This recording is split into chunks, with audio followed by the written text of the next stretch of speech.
Pour toi, Gabriella, c'est quoi les avantages et inconvénients de la sous-location professionnelle? Les avantages, personnellement,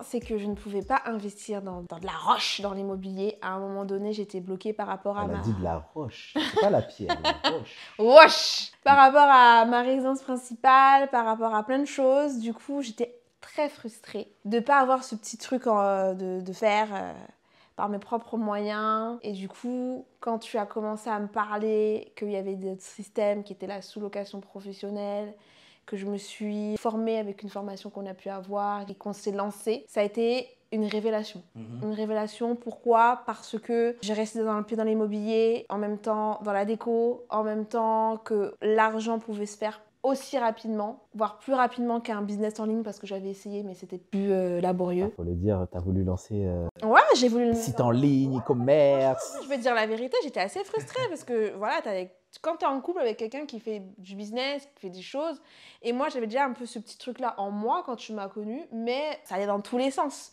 Donc il y avait le business en ligne, je me rappelle, je regardais même les vidéos de Yomi et tout, au tout débat, même il me répondait quand il faisait ses lives et tout, et ça marchait pas, ça se développait pas, et je sentais que c'était pas fait pour moi en fait. La sous-location professionnelle, ça a été vraiment une vraie opportunité de vie, même personnelle. Ouais, parce que de toute façon, dans l'entrepreneuriat, je trouve que de toute façon, quand tu entreprends, au-delà du développement financier, c'est un développement personnel. Ouais, clairement. Mais ça, j'ai mûri. J'ai mûri sur la façon de voir les choses, dans la façon je me suis rendu compte dans la façon que je vivais aussi, de comprendre les problématiques au travail que les chefs pouvaient avoir sur les salariés, parce que tu l'as quand tu travailles avec, c'est pas tes salariés, mais avec des conciergeries, avec des prestataires, etc. Oui, il y a un peu le même niveau de Ouais, tu changes de gamme en fait. subordination, on va dire, si on peut dire que ça. C'est ça. Et de voir qu'en de 2019 à 2023-2024, le chemin qui s'est passé. On est toujours là en sous-loc. Voilà, sous loc, malgré le Covid, malgré le confinement, etc. Bah tu vois que ça a été excusez-moi, un fucking avantage, tu vois. Mais les inconvénients, c'est aussi, comme il y a toujours des bons et des moyens bons, des moments tu te remets en question, tu te dis, bon, là, aujourd'hui, ça se réserve un petit peu moins. Pourquoi? Il faut mettre de la trésorerie là, sur ce projet-là. Est-ce qu'il va marcher? Tu as beaucoup de doutes. Beaucoup de remises en question. Moi, la chance que j'ai, c'est qu'on est deux. Tu comprends mes doutes et ses difficultés et tu me boostes et on se booste. Les autres inconvénients, c'est que il faut toujours se rénover, se développer, parce que sinon tu coules et tu retournes au salariat.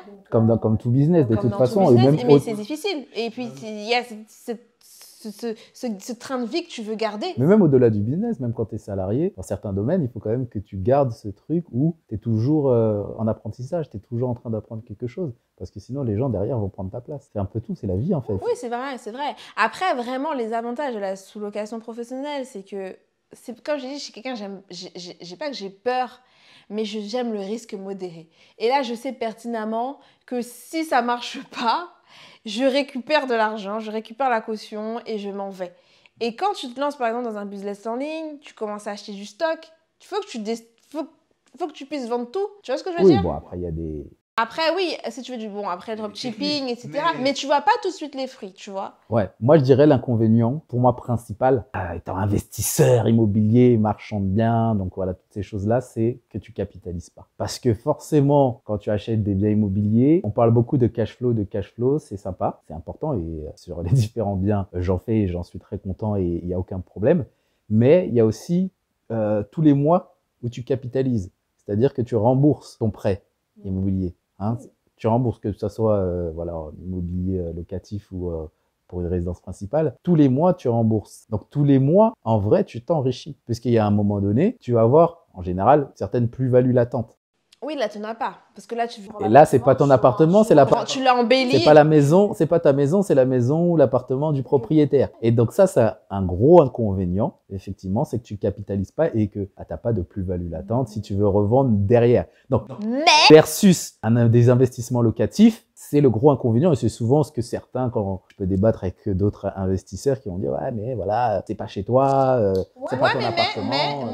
Mais tu capitalises pas, mais avec tous les bénéfices que tu te fais, avec ta société, etc., tu peux avoir quand même un gros apport ou sortir de la trésor, sortir des dividendes, de la trésor, etc. Ou même si ton entreprise le permet, te faire aussi un achat immobilier. Oui, après, il y a des systèmes de... Voilà, Après, en fait, faut viser grand. Société mère, etc. Oui. Franchement, si on devait sortir chacun 3 avantages de la sous-loc. Moi, genre, je dirais effectivement, c'est cet aspect de sérénité. De se dire, je vais mettre de l'argent, mais je vais pas mettre un apport aussi conséquent qu'un achat. Un apport immobilier, surtout aujourd'hui à 4,5%. Voilà, merci docteur. Donc tu vois ça. Et il y a ce truc aussi, une fois que tu l'as acheté, une fois que c'est signé sur le notaire, tu peux pas retourner en arrière. C'est acheté. Tu veux dire finalement c'est moins liquide. Si on parle sur des termes un peu, voilà, c'est moins liquide. Je peux pas dire, mais une fois que tu as signé chez le notaire, tu es propriétaire. Tu peux plus faire. Ton droit de rétractation est terminé. Ouais. On est d'accord. Là, tu veux rendre l'appartement. J'ai entendu le propriétaire qui dit non, je veux pas que tu me le rendes. C'est ça. Et on l'a déjà eu. Hein. L'appartement ne nous convient plus pour X ou Y raison. Voilà, préavis, c'est réglé, caution. Voilà, tu fais ton préavis et tu repars. Tu repars. Non, ça c'est vrai que c'est un gros avantage. Donc ça, pour moi, c'est un grand avantage quand tu sais que tu veux tester, en tout cas, sur ce domaine-là. Si tu veux tester, et en parlant de test, même pour les investisseurs immobiliers, tu peux tester la ville, tu peux tester le quartier. C'est-à-dire, OK, là j'ai un bien en sous-location professionnelle, ça tourne, j'ai validé le secteur, pourquoi pas acheter après dans ce secteur? C'est un moyen de tester. Et puis même, des fois, le propriétaire, il peut te le vendre aussi. Oui, parce que tu es le locataire, donc normalement... Non, tu passes en premier. Et puis, si tu t'entends bien avec le propriétaire, ça se passe bien, il n'y a pas de raison qu'il ne te le propose pas. Après, on a un inconvénient aussi. Donc, ça fait deux avantages. Deux avantages. Tu veux rester sur les avantages? Le troisième avantage. Pour moi, c'est la scalabilité. Pour parler français, on va parler français. Pour parler français, c'est que tu peux progresser et enchaîner très rapidement. Si tu es chaud, et on a eu le cas dans les gens qu'on forme ou qu'on accompagne. Ah, c'est bon, on va pas le citer à non, chaque je ne vais pas le citer, mais il n'y a pas que lui. Il y a d'autres, j'en pense à une, tu peux en avoir 4, 5, 6 dans l'année. Si vraiment, voilà. Après, attention, parce que les gens qui vont se dire, c'est pas que le volume qui est important. Non. Même, peu importe. On n'est pas sur du volume. Peu importe dans ce que vous faites, un investissement locatif ou peu importe, c'est pas le volume qui compte, c'est la qualité de chaque projet. Ça, c'est super important. Ne vous focalisez pas que sur le volume, mais mine de rien, voilà, location professionnelle, on peut en avoir 3, 4, 5 de qualité dans l'année, qui est très compliqué, extrêmement compliqué, surtout aujourd'hui, de faire un investissement locatif pour comparer. Et maintenant, on a un inconvénient. Comme j'ai dit, pour moi, le plus gros, c'est la capitalisation. Et toi, tu dirais quoi? Le gros inconvénient, c'est que le oui peut prendre du temps à un propriétaire qui vous dise oui, qui vous fasse confiance. Après, ça va dépendre de comment on se vend, de ce qu'on apporte, de comment on réconforte le propriétaire. Mais c'est vrai qu'on peut vite se décourager à ne pas avoir le premier oui. Parce que c'est vraiment le premier oui qui est difficile, je vous l'assure. On a galéré et puis finalement on a une doublette. Donc comme quoi, c'était vraiment au début, on s'est pris avoir peur du non, se dire ah non, je suis pas intéressée, se prendre des vents. Faut pas être fragile. Voilà. Si tu as peur qu'on te mette un gros vent, qu'on te balaye comme une malpropre devant la propriété de la personne, passe ton tour parce que tu vas... Non, c'est vrai, il faut avoir un esprit un peu commercial, un peu voilà. Et sachant qu'en fait, je veux pas résilient. Faire l'air victime ou avoir un message très victimisant, mais c'est vrai qu'une fois que tu es un petit peu balzané, que tu es dans des quartiers qui n'ont pas l'habitude, bah, ça va être encore plus compliqué de se vendre. Faut se le dire, nous on n'est pas dans la victimisation, c'est pas notre... je pense que pour les personnes qui nous suivent, on n'est absolument pas dedans. Par contre, on est réaliste. Mais on est réaliste, mais surtout... On a des yeux, on a des oreilles, voilà, et ce sont des choses qui peuvent arriver. On a eu même un audio caché. Oui. Donc voilà, donc pour vous dire que rien n'est pris à la légère. Cela dit, ce n'est pas une raison pour... Mais bien au contraire, parce que l'argent n'a pas d'odeur et de couleur. Et troisième point, en inconvénient que tu verrais. En inconvénient... Il y a beaucoup d'avantages que d'inconvénients. Il y a quand même beaucoup d'avantages. L'inconvénient, un inconvénient si on part purement sous-loc ou location courte durée. L'inconvénient de la sous-location professionnelle et la location courte durée. L'inconvénient, c'est la gestion des voyageurs. Ouais. Même pas, des voyageurs. Parce que des fois, tu vas pas comprendre certains comportements de certains voyageurs, en fait. Tu mets tout en place et c'est ça qui peut dégoûter. Comment un voyageur peut faire ça? Quand je dis que faire ça, c'est que des fois, il peut te saccager l'appartement. Alors, je ne dis pas qu'il va casser les murs, ça arrive. Mais des fois, tu peux retrouver ton appartement dans un état...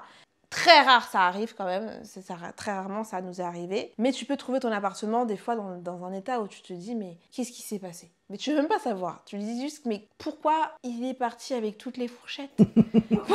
Pourquoi il est parti avec tous les cintres? Pourquoi Pourquoi avoir écrit par terre? Pourquoi? Pourquoi il manque une pile dans la télécommande? Des Non, conneries ça comme encore, ça. ça me choque pas, mais quand tu pars avec toutes les fourchettes et les cuillères et l'aspirateur, je ne comprends pas. Oui, vous êtes déjà Sur tout arrivé. ce qu'il y avait à prendre dans l'appartement, tu me prends mon aspirateur et mes fourchettes. Ouais, c'est vrai que c'est un inconvénient où, C'est en ça qui est comparaison chiant, avec l'investissement, où, en tout cas, pour être rentable, tu es obligé de faire de la location courte durée. Alors que quand tu as acheté, tu n'es pas forcément obligé, bon, un petit peu plus aujourd'hui, bon, c'est un autre débat, mais tu as cette possibilité de louer de plusieurs manières différentes ton logement. Et là, tu veux performer, il faut faire de la location. Puis la location courte durée, ça rend feignant. Quand je dis feignant, je m'explique. C'est que l'argent, quand tu fais de la location courte durée, ça va beaucoup plus vite que quand tu fais une location classique. Oui. Forcément. Donc, quand tu vas voir cet argent arriver, c'est ding ding, les premiers ding ding, tu vas dire wouhou, et à un moment, tu vas tellement en avoir que tu ne vas même plus calculer. Et force est de constater, de vous remarquer que quand ça se passe bien, t'es content. Mais quand ça se passe mal, même si c'est un tout petit dégât, t'as la flemme. T'as la flemme de résoudre le petit truc de peinture qu'il faudrait remettre. Des trucs que tu pourrais faire, mais par flemme. Parce que tu te dis, oh, ça rentre quand même. Ça rentre quand même. Ouais. Ah là, j'ai une location, donc je peux pas fermer parce que t'es toujours attiré par cet appât du gain. Donc tu te dis, ah, je vais le faire après, puis tu le fais pas, puis il se dégrade. Et là... Un autre inconvénient aussi, c'est vrai, c'est un petit peu moins le cas aujourd'hui, mais forcément, quand tu vas faire de la sous-location professionnelle, tu prends un loyer. Donc, le loyer, généralement, il va être plus élevé que si tu as acheté ce bien-là. Ça va être un petit peu moins le cas aujourd'hui avec les taux actuels, Tu payes le crédit. mais généralement, si tu es un bon investisseur, tu arrives à avoir un crédit, des différés qui font que tu vas moins payer que si tu payais un loyer. Et forcément, qui dit loyer et qui tendent à monter aujourd'hui, au moment où on parle, en décembre 2023, forcément, derrière, pour rentabiliser, il faut être un peu plus solide, un peu plus offensif. Moi, j'ai une question pour toi. Est-ce que tu dirais que tu es le pionnier de la sous-location professionnelle en France, en Ile-de-France maintenant? Tu es une figure de la sous-location professionnelle. C'est pas cette question-là. Une figure, je ne sais pas, mais en tout cas, nous, on fait le job. Et je pense que un des moyens de voir aussi si une personne est bonne, ce sont ses résultats. Et aussi les résultats des personnes, des vrais résultats, hein, pas des trucs... on est sur les réseaux sociaux, il y a beaucoup de gens qui mettent des trucs, c'est pas réel. Il faut voir vraiment les résultats dans le concret. Des personnes que tu formes, que tu accompagnes, réellement. Pas le papier glacé Instagram ou quoi. La réalité, est-ce que tu changes les vies des personnes aussi que tu formes et que tu accompagnes? En tout cas, moi, ma vie, elle a été changée grâce à la sous-location professionnelle, mais pas que d'ailleurs. Et ça nous a permis aussi de faire autre chose à côté, parce qu'une fois que ça tournait, c'est automatisé, c'est délégué, on fait pas grand-chose, à part chercher d'autres biens. À part chercher des biens. Et là, par contre, on va en chasse et visiter. Même si de plus en plus, on a des biens qui arrivent à nous, mais effectivement... oui, la preuve. Conquérir, on en a eu un en novembre, le même propriétaire nous en propose un même pas un mois après.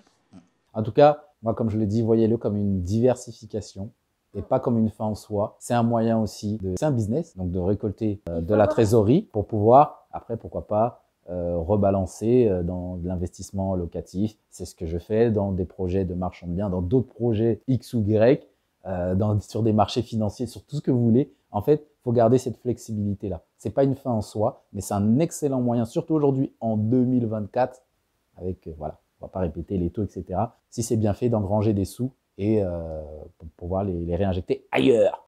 Oui, et puis si vous êtes au début, comme moi, vous savez pas c'est quoi être chef d'entreprise, avoir la posture, ça s'apprend. Hein. Au fur et à mesure, vous allez devoir prendre des décisions, mais si déjà vous n'allez pas prendre des décisions pour vous-même, il va falloir en prendre pour votre bébé qui est votre société.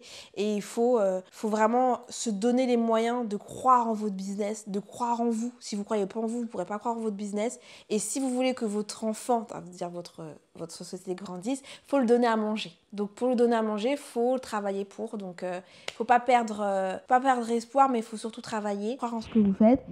Et il y a forcément beaucoup d'avantages que d'inconvénients, même si c'est les petites choses qu'on va retenir. Mais il y en a. Il faut savoir vivre... Il faut savoir vivre et se relever. Et j'ai envie de dire qu'à chaque fois, et on le dit à chaque fois, que tous les inconvénients, tous les tracas qu'on a eu en sous-loc, c'est rare qu'on les ait eu 2 fois. Et c'est comme ça qu'on a bloqué. À chaque fois qu'on a eu un problème, on a bloqué ce truc, on dit on fait attention pour pas que ça...